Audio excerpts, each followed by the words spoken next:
제목은 사도행전 27장 24절부터 25절 말씀을 읽었잖아요.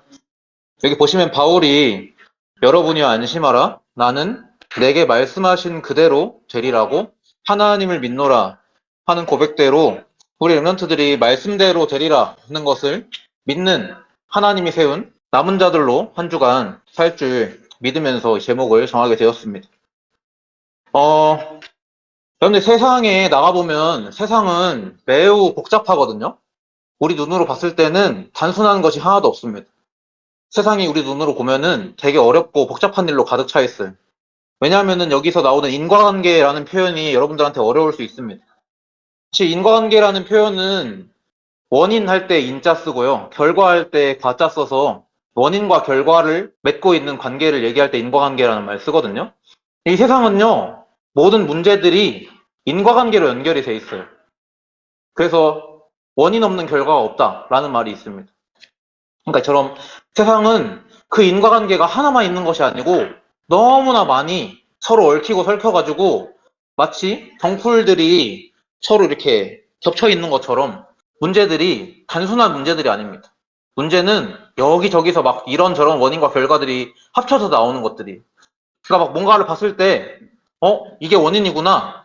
이게 결과구나. 이것을 정확하게 딱 보고요. 그것을 또 빨리 보는 것이 문제 해결에 탁월한 효과가 있겠죠.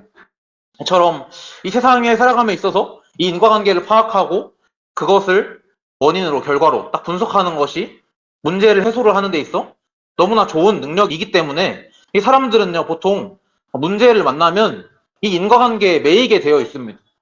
사람은 원인이랑 결과에 매여서 살아갈 수밖에 없어요. 왜냐?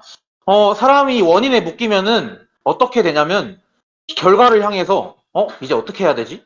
이렇게 매이게 됩니다. 원인에 딱 매여 있는 사람은 미래를 향해 만약에 내가 시험을 잘 못 봤어요.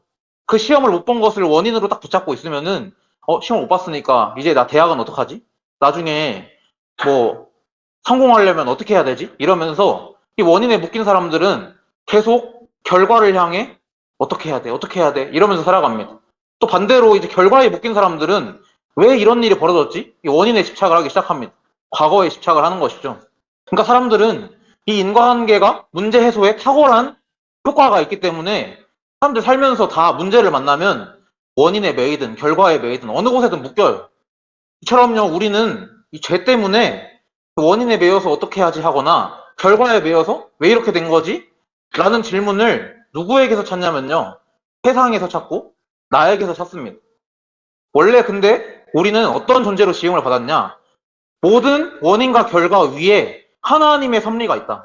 하나님이 행하시는 것이 있다. 그 가운데 하나님의 뜻은 반드시 성취가 되는 것이다. 하고 하나님의 뜻을 신뢰하고 그 가운데 하나님의 뜻을 찾는 자들이 우리의 모습입니다. 원래. 그래서 이 믿음의 사람들이 실제로 성경 속에 인과관계 위에서 하나님이 이렇게 행하시는구나. 하나님의 뜻이 이 문제 가운데 이렇게 나타나는구나 라는 것을 발견했던 것을 이 요셉의 일생과 또한 오늘 읽었던 본문의 바울의 일생을 통해서 확인하는 시간을 가질 건데요. 먼저 이 요셉의 일생이 여러분들 아시겠지만 쉽지 않습니다. 간단하지가 않아요. 이 요셉의 일생은 굉장히 복잡한 문제들로 묶여 있거든요. 어떤 문제들로 묶여 있냐? 이 요셉은 노예로 팔려가게 되잖아요. 여러분들 잘 아시죠? 요셉이 노예로 팔려가게 된 거. 이 노예로 팔려가는 일에 있어서 원인이 한두 가지가 아닙니다. 보시면 원인이 몇 개 나오죠? 저보다 더 찾으실 수도 있습니다. 이 대표적인 원인인데요. 요셉이 노예로 팔려간 사건에 있어 원인은 첫 번째가 아버지. 요셉의 아빠 누구죠? 네, 야곱입니다. 야곱이 편애해요. 편애가 무슨 뜻인지 아세요? 치우쳐서 사랑하는 걸 편애라고 합니다. 치우칠 편자를 쓰고 사랑 애자 써서 치우쳐서 사랑하는 거. 치우치게 사랑하는 거. 그러니까 야곱이 요셉을 편애하고 다른 형제들은 요셉보다 사랑하지 않습니다. 차별하는 것이죠. 또 원인 두 번째로는 이렇게 사랑함을 받고 자란 요셉이 성품이 참 겸손했으면 좋을 텐데 요셉의 성품을 보면 어렸을 때 요셉의 성품이 겸손한가요? 요셉의 성품이 겸손하게 나타나지가 않습니다. 요셉이 형들의 잘못을 아버지한테 막 고자질하고요. 그 꾼 꿈을요, 형제들한테 다 얘기를 해요. 그 꾼 꿈이 들었을 때 형들을 기쁘게 하는 꿈일까요? 막 마음 상하게 하는 꿈일까요? 마음 상하게 하는 꿈을 거지 그대로 얘기합니다. 이처럼 요셉의 성품도 요셉이 노예로 팔려가는 데 있어서 일조를 하고요. 또 마지막으로 세 번째 원인은 형들의 시기심이 요셉이 팔려가는 데 있어 일조를 합니다. 형들이 참 이렇게 마음이 넓게 요셉을 봤을 때 저게 사랑받고 자라가지고 뭐가 맞고 틀린지를 몰라. 그러니까 우리가 이해하고 넘어가자. 제가 너무 사랑을 많이 받아서 저렇게 될 수밖에 없어. 이런 것이 아니라 형들도 거기에 대해서 시기심으로 요셉을 대. 그런 내용이 성경에 쭉 나와 있거든요. 우리 함께 보게 될 거예요. 이 아버지 야곱이 얼마나 요셉을 치우치게 사랑을 하냐면 창세기 33장에 보시면 야곱이 이제 요셉까지 아이를 낳고 11번째 아이를 낳고 다시 자기의 고향으로 삼촌 라반의 집에 있다가 고향 가나안으로 돌아가려고 하는데 이 돌아가려고 하니까 야곱에게 무서운 존재가 있어요. 누가 무서울까요? 야곱이 누구를 피해서 하란으로 왔을까요? 야곱이 형을 피해서 왔어요. 에서를 피해서 왔어요. 에서의 장자권을 가로챘잖아요. 야곱이. 뭘로 가로챘어요? 에서축으로 가로챘잖아요. 이 당한 에서가 얼마나 억울하겠습니까? 그죠? 야곱도 거기에 대해서 자신이 잘못한 것을 인지하고 있어요. 그래서 형을 무서워해서 피합니다.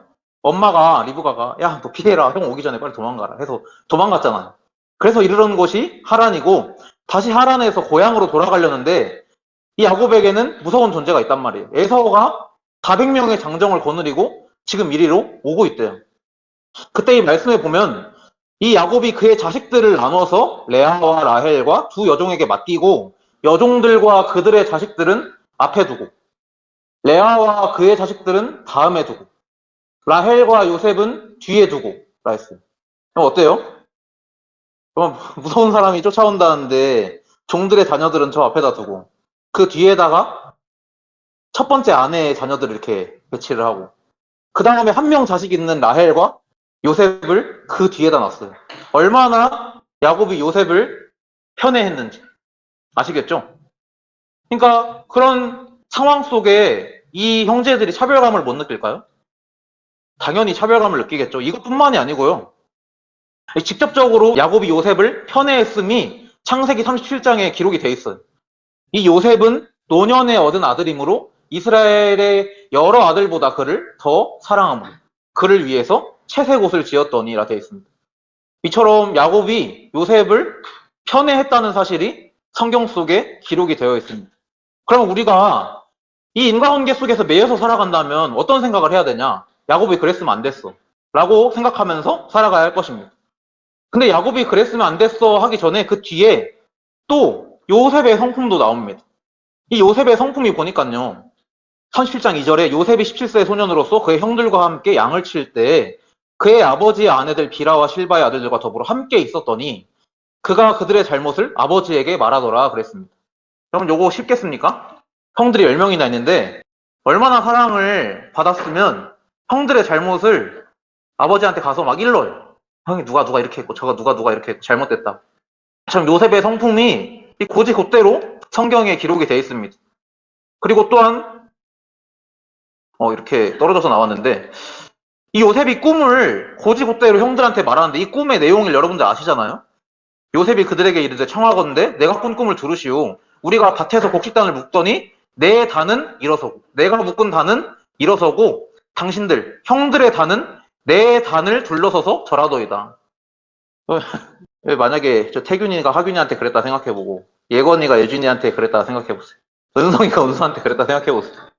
이게 요셉의 성품입니다. 요셉의 어렸을 적 모습이에요. 그러니까 아버지의 사랑을 받고 자란 요셉의 모습이 이제 사랑받고 자랐으면 그래도 사랑받고 자란 사람들 중에 조금 이렇게 인간의 성품적으로 뛰어난 사람은 내가 아버지한테 형들보다 너무나 차별받게 사랑받고 있구나. 내가 그래서 형들을 위하고 형들을 위해서 이래야 되겠다 저래야 되겠다 이런 생각을 했다면 이렇게 행동하지 않겠죠. 그러니까 형들의 자는 나한테 절하더이다 이런 표현을 하는 거죠. 보통 사랑받고 자란 아이들이 이렇게 행동하는 것을 볼 수가 있죠. 근데 이런 요셉의 성품도 하나님은 사용하시는 거예요. 한 번만 얘기하냐? 한 번만 얘기하지 않습니다. 또 다른 꿈을 얘기해.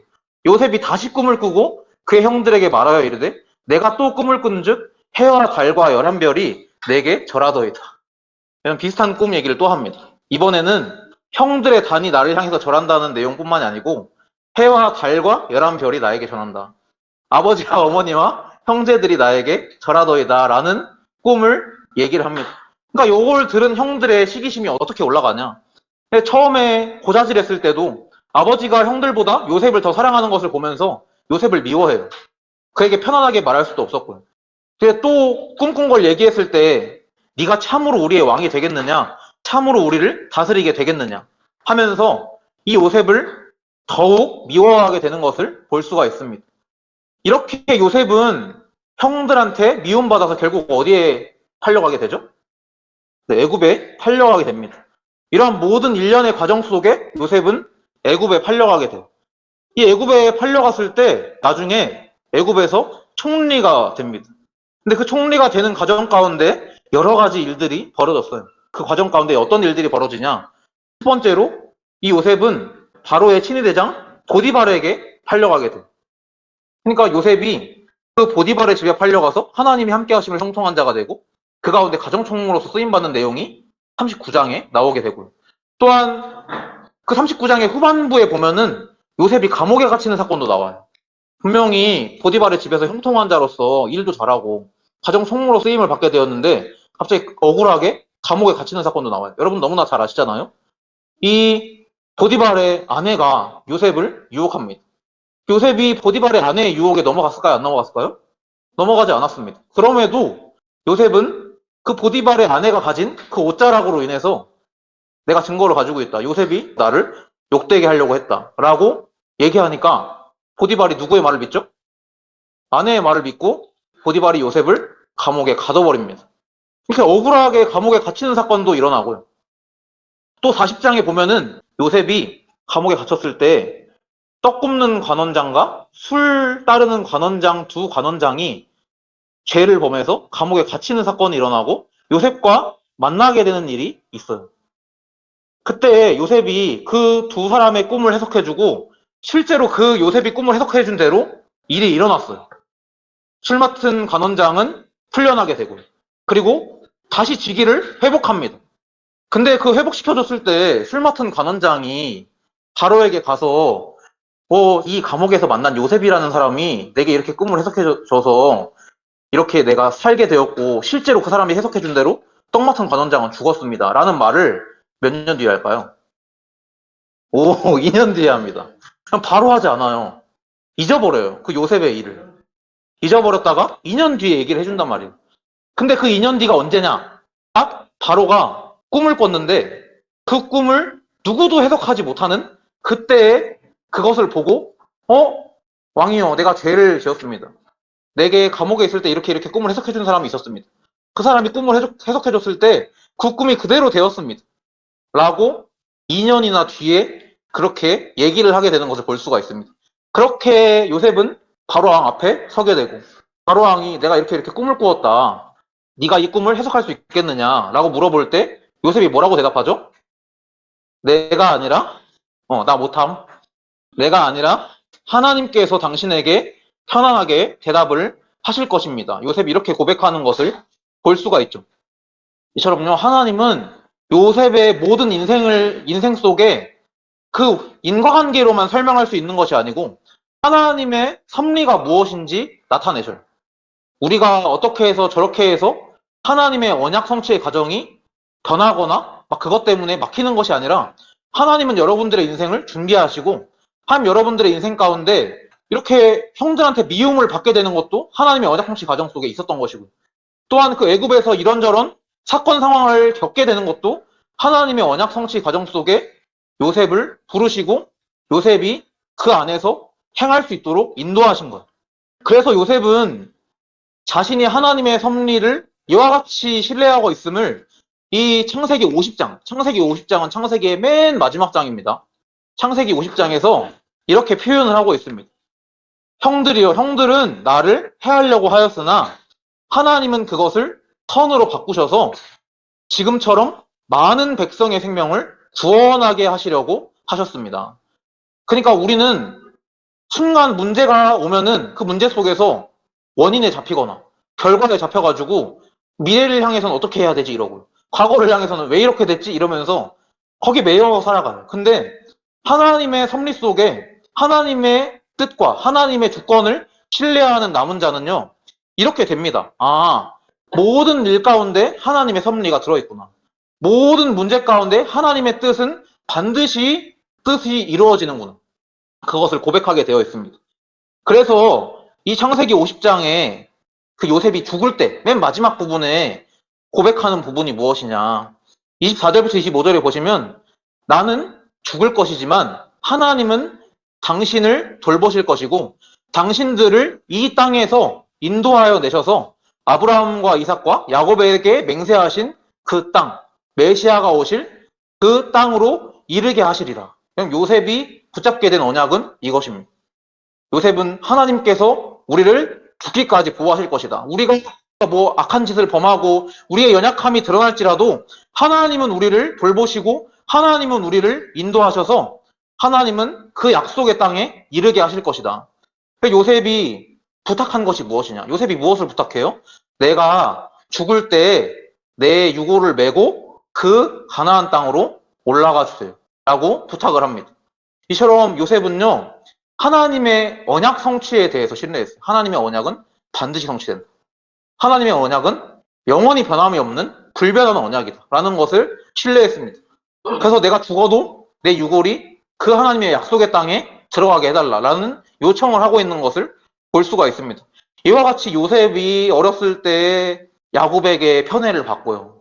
또 요셉의 성품이 막 형들의 잘못을 고자질하고, 그리고 막 꿈을 꾼 그대로 형들 눈치를 안 보고 다 말하는 그런 성품 가운데서도, 막 형들의 시기심 때문에 요셉이 팔아 넘어간 그런 과정 속에서도, 그 요셉이 그 노예로 팔려가서 요셉이 총리가 되는 그 과정 중에서도 하나님은 무엇을 이루고 계시냐? 그럼 요 창세기 15장의 말씀은 아브라함이라고 써있죠? 아브라함을 하나님이 아브라함이라고 이름을 바꿔주시거든요. 이 아브라함은 요셉의 할아버지의 아버지예요. 요셉의 할아버지 누구예요? 몰라요? 요셉의 할아버지 이삭입니다. 이삭의 아버지가 누구예요? 이삭의 아버지가 아브라함입니다. 여러분, 요 말씀 창세기 15장의 말씀은 하나님이 아브라함에게 하신 말씀이에요. 아브라함에게 뭐라고 말씀하시냐? 이 횃불 언약을 이루시면서 너는 반드시 알아라. 네 자손이, 네 후대가 이방에서 객이 되겠고 그들을 섬기겠고 그들은 400년 동안 네 자손을 괴롭힐 거다. 그들이 섬기는 나라를 내가 징벌할 거다. 그리고 그 후에 네 자손이 큰 재물을 그 이방에서 이끌고 나올 것이다. 아브라함에게 이미 약속하신 말씀입니다. 그럼 이 아브라함에게 약속하신 말씀이 성취되고 있는 과정인 거예요. 하나님이 언약하신 것은 반드시 이루어져요. 우리가 뭐 어쩌고 저쩌고 하건 간에 하나님의 언약은 반드시 성취가 됩니다. 여러분들은 언약 성취의 개념에서 모든 것을 보셔야 돼요. 그럼 우리는 보통 사람들이 다 인과관계에 매인다니까요. 보통 사람들은 이게 먼저고 이래야 되고 저래야 되고 하면서 원인을 붙잡던지 이래야 돼 저래야 돼 하면서 결과를 꽉 붙잡고 안 놓으려 해요. 근데 우리는 그것도 중요하지만 그 위에 있는 하나님의 섭리를 보셔야 돼요. 하나님의 언약 성취의 과정을 여러분들 꼭 보셔야 돼요. 그게 안 보이면 우리도 똑같이 야 그때 그래서 그래 이러고 있고요. 야 우리 이제부터 이렇게 해야 돼. 어떻게 해야 돼. 라고 얘기하는 것을 볼 수가 있습니다. 근데 그 어떻게 해야 돼 이거나 아니면 그때 그래서 그랬어 라고 하면서 나오는 답은 완전한 답이 아닙니다. 완전한 답은 하나님의 언약 성취. 언약 성취만 영원히 불변해요. 그래서 여러분들은 하나님 말씀하신 그대로 된다. 이거 요셉한테 준 말씀이 아니에요. 이대로 그대로 되는 것을 볼 수가 있잖아요. 하나님 말씀하신 그대로. 그래서 이 오늘 본문의 말씀이 사도행전 27장 24절부터 25절의 말씀인데요. 이 바울의 상황도 굉장히 복잡한 상황입니다. 바울이요. 사도행전 9장에 회심을 하잖아요. 그 다메섹 도상에서 회심하기 전에 바울이 다메섹으로 왜 갑니까? 복음 전하러 다메섹으로 갑니까? 바울이 다메섹으로 가는 이유는 다메섹에서 그리스도를 섬기는 자들 잡아서 옥에 가두려고 다메섹으로 향하던 도중이었어요. 이 대제사장으로부터 받은 증표를 가지고. 근데 바울이 다메섹으로 가는 동안 주님을 만나게 됩니다. 주님이 뭐라고 말씀하시냐 바울에게 주여 누구십니까? 라고 물어볼 때 네가 핍박하는 예수다라고 말씀하세요. 이때 바울이 회심을 하게 되거든요. 회심하고 난 바울은요, 그리스도를 전파하기를 힘썼어요. 힘썼는데 이전에 같은 편이었던 유대인에게서도 버림을 받고, 이전에 남의 편이었던 기독교인들에게도 버림을 받습니다. 왜죠? 분명히 다메섹으로 갈 때는 그리스도인들 잡아가지고 옥에 가두려고 하더니 갑자기 얘가 돌변을 해서 예수가 그리스도다, 주 예수를 믿으라, 그래야만 너와 내 집이 구원을 얻으리라, 이런 복음을 선포하고 다녀요. 유대인들이 봤을 때 어떠겠어요? 쟤 왜 저래? 쟤 그런 애 아니었잖아. 쟤는 기독교인들 탄압하러 다니던 애였잖아. 쟤 어떻게 저렇게 됐어? 스데반의 죽음에 보증선 놈이 저놈이었잖아. 근데 어떻게 저렇게 됐어? 하고 유대인들이 도리어 바울을 죽이려고 쫓아다녀요. 그런가 하면 기독교인들은 바울은 어떻게 봤을까요? 저 사람이 우리를 쫓아다니던 사람 아니야. 저 사람이 우리를 잡으려고 우리를 쫓아다니던 사람 아니야. 저 사람 무서워. 저 사람 무슨 속내가 있을 거야. 꿍꿍이가 있을 거야.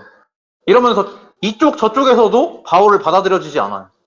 바울이 안디옥 교회로, 수리 안디옥 교회로 다시 돌아오게 되는데 몇 년이 걸리냐? 14년이 걸립니다. 14년. 갈라디아서 2장에 보면 써있거든요. 근데 바울의 여정이 어떻게 인도함을 받게 되냐? 유대인들한테 고발을 당해서 재판장에 서게 돼요. 로마의 재판장에. 그런 가운데 바울에게 임한 것이 무엇이냐? 바울에게 무슨 말씀이 임하냐?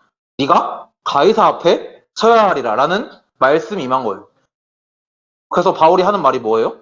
내가 가이사에게 상소하겠습니다. 바울이 로마 시민권자였거든요. 바울의 모든 일련의 과정들을 하나님 인도하셔서 로마로 보내셔요. 로마로 인도하셔요. 근데 그 로마로 가는 그 길에 이러한 풍랑을 만나게 된 거예요. 큰 풍랑을 만나게 됩니다. 그래서 이 사도행전 27장의 내용이 풍랑을 만난 바울의 이야기들이 쭉 써 있는데요. 이 바울이 배를 타게 된 이유가 무엇이냐? 이탈리아로 가기로 작정되며, 요즘 지금 이탈리아에 로마 있죠? 로마로 압송되기 위해서 배에 탄 겁니다. 바울이랑 다른 죄수 몇 사람을 아구스도 대의 백부장 율리오라는 사람에게 맡겼다 했습니다. 근데 배에 타서 항해를 시작한 지 그리 오래되지 않았을 때 어떤 일이 일어나냐? 섬 가운데로부터 유라굴로라는 큰 광풍이 일어나게 됩니다. 그래서 배가 밀려서 이제 바람을 컨트롤할 수 있는 상태가 아닌 거예요. 그냥 막 배가 막 이리저리 요동치는 상태가 된 거예요. 그때 사람들은 어떻게 행동하냐? 살기 위해서 행동하는 것을 볼 수가 있습니다. 이 사도행전 27장 18절부터 20절에 보면은 풍랑으로 인해서 심히 애쓰다가 이튿날에 사공이 어떤 행동을 하죠? 짐을 바다에 풀어버립니다. 그리고 사흘째 되는 날에는 배의 기구들을 그들의 손으로 내버리게 됩니다. 그러니까 여러 날 동안 해도 안 보이고 별도 안 보이고 풍랑이 그대로 배를 요동치게 하니까요. 그들에게는 구원의 영역마저 없어진 상태였습니다. 그래서 사람들은 바울이 안심하세요, 하나님이 말씀하신 그대로 될 거예요 라고 말하는데도 사람들은 이 바울의 말을 믿기보다는 지금 사는 게 급하거든요. 그래서 어떻게 행동하냐? 사공들, 배를 움직임에 있어서 배를 위해서 일하는 사람들이 도망하려고 조그만한 거룻배를 바다에 내려서 지들이라도 살려고 해요. 여러분, 풍랑을 크게 만났습니다. 배가. 배 기구들도 다 버리고 짐도 다 버린 상태예요. 근데도 풍랑이 그치지 아니해서 지금 해도 안 보이고 별도 안 보이고 구원의 여망이 없는 상태예요. 구원의 희망이 없어요. 여러분, 그때 이 사람들이 이렇게 행동하는 것이 어떻게 보이세요?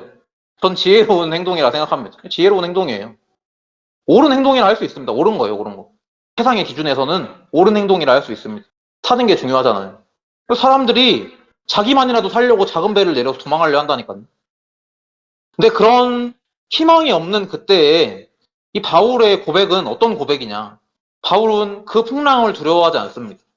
왜 풍랑을 두려워하지 않냐? 배가 박살이 나고 내가 바다 가운데 떨어진다 할지라도 내게 말씀하신 그 로마에서 복음을 전해야 된다. 언약하신 언약은 반드시 성취될 것을 믿기 때문이에요. 그래서 이렇게 고백하는 것입니다.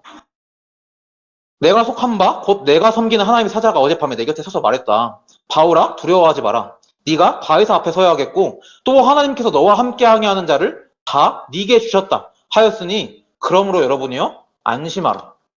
나는 내게 말씀하신 그대로 되리라고 누구를 믿노라? 하나님을 믿노라.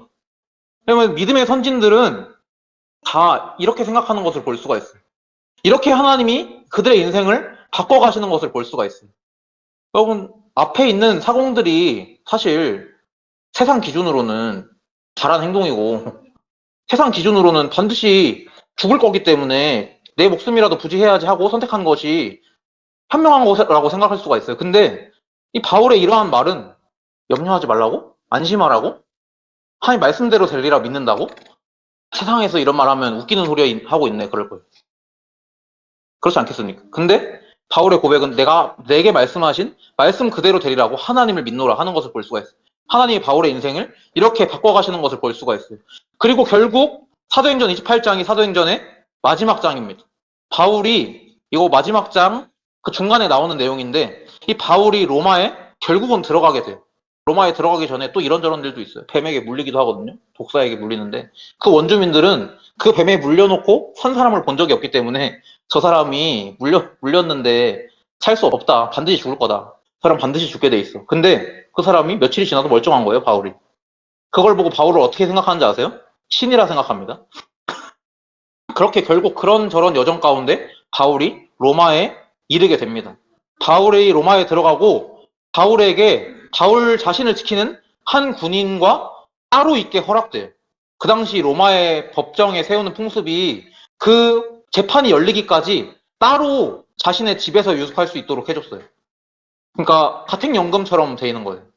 집에 가두어져 있는 상태처럼 되는 거예요. 그러한 상태에서 바울이 복음을 전하게 되는 내용이 사도행전 28장 마지막 장에 나오는 내용들이 되겠습니다.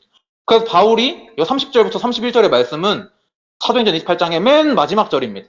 바울이 온 이태를 자기 셋집에 머물면서 자기에게 오는 사람을 다 영접하고 하나님의 나라를 전파하며 주 예수 그리스도에 관한 모든 것을 담대하게 거침없이 가르치더라 라면서 사도행전이 마치게 됩니다. 근데 바울의 인생 여정은요, 하나님이 언약하신 그대로 되는 것을 볼 수가 있습니다. 풍랑을 만나던, 독사가 바울의 손을 물던, 바울에게 언약된 하나님의 말씀은 이와 같이 성취가 됩니다. 여러분, 그래서 이 세상 살아가면서 처음 그 서론처럼 그 인과관계에 너무 매여있지 마세요. 우리는 자꾸 막 원인을 생각해가지고 어떻게 해야지? 어떻게 해야지?